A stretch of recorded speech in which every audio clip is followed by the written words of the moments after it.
السلام عليكم، كي دايرين؟ بخير؟ لاباس عليكم؟ مرحبا بكم في قناه روتينات مريم. اليوم ان شاء الله هنحضر الصفوف على حقه وطريقه، نخليكم مع الفيديو فرجه ممتعه. بالنسبه للمقادير غنحتاج 2 كيلو ديال الطحين محمر ومغربل، 2 كيلو ديال الزنجلان محمر، 1.5 كيلو ديال اللوز حتى هو نقيته وغليته في الزيت، كيلو ديال الكاوكاو، هذا الكبير، يمكن لكم تستعملوا هذا الكاوكاو الصغير حتى هو قليته بالزيت، نص كيلو ديال السكر كلاصي، 2 معالق كبار ديال النافع، معلقه ونص ديال حبه حلاوه، 2 معالق كبار ديال القرفه، المسكه الحره، ديك الساعه نقول لكم شحال غنستعمل بالضبط، وقبيصه ديال الملحه، والزيت مخلط مع الزبده. بالنسبه لهذا اللون هذا انا خلطت الزيت مع الزبده، شديت الزبده ودرتها في النار مهيله حتى ولات ليا نوازيط، بقيت كنحرك حتى تغير اللون ديالها صافي، وخلطتها مع الزيت.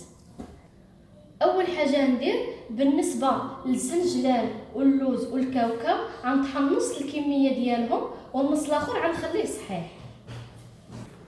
دابا كما قلت لكم غنبداو نطحنوا نص الكميه ديال الزنجلان،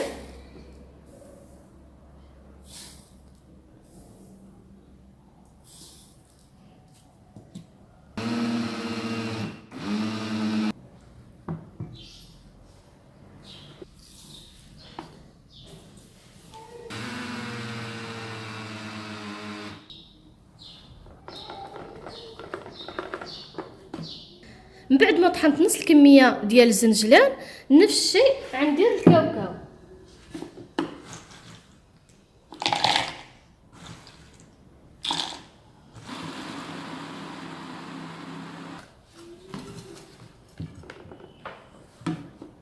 صافي من بعد ما طحنت نصف الكميه ديال الكاوكاو غندوزو اللوز.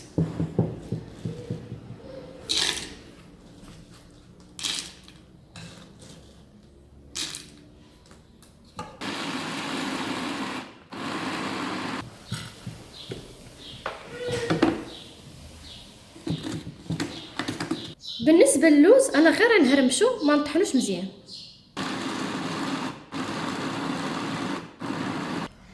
من بعد ما طحنا اللوز والزنجلان والكاوكاو جبت واحد البانيو، درت كبيت عليه الطحين، ضروري يكون شي اناء كبير باش نخلطو في خاطرنا. دابا نخوي هاد المكونات هادي بسم الله.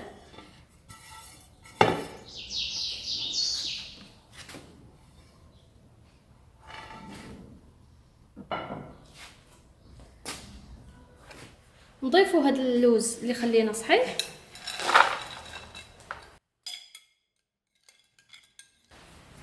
نضيفوا الزنجلان،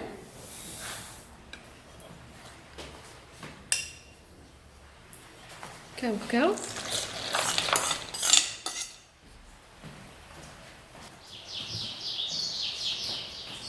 ونضيفوا النافع 2 معالق كبار، 2 معالق كبار ديال القرفه، المسكه غنخليوها تندكوها مع شويه ديال سنيده، حبه حلاوه،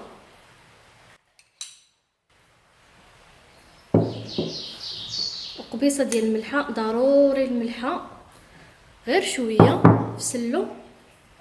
انا كيعجبني هاد الصوف هذا يكون مقوم، هذاك الشيء علاش درت المقادير بزاف. يمكن لكم تستعملوا غير نص ديال الكميه على حسب الامكانيات وعلى حسب الرغبه. دابا ندير شويه المسكه غير الحبيبات صغيورين صافي. هاد الكميه هذه غندقها مع شويه ديال سنيده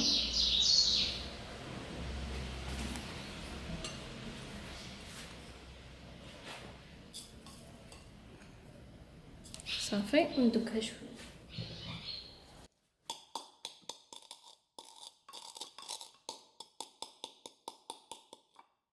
بعد ما دقيت المسكه مع شويه السكر غربلتها. دابا غنخلطوا المكونات بسم الله. بالنسبه للكاوكاو يمكن لكم تطحنوه كامل، انا كيعجبني نخليه واحد شويه صحيح. الاغلبيه كيطحنوا كامل، كتبقى على حسب كل واحد واش كيدير. صافي نزيد هاد السكر كلاصي، نضيف غير نصف الكميه حتى نشوف. كاين اللي كيعجبو حلو، كاين اللي ما كيبغيش الحلاوه بزاف. بسم الله. كما قلت لكم ضروري يكون شي اناء كبير باش نخلطوا في خاطرنا. نخلطوا هاد المكونات مزيان، عاد نضيفوا الزبده والزيت.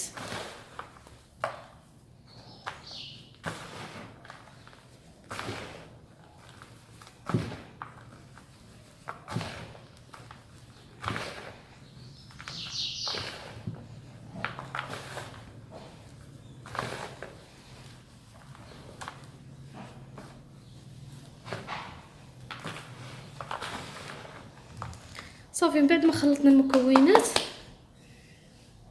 نضيفوا الزبده والزيت عا بشويه.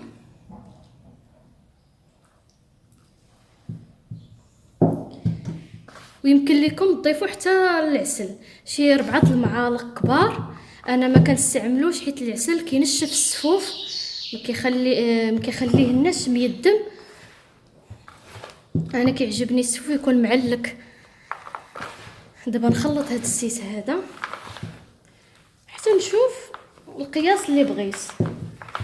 كاين اللي كيبغيه ناشف عاوتاني، كتبقى على حسب كل واحد.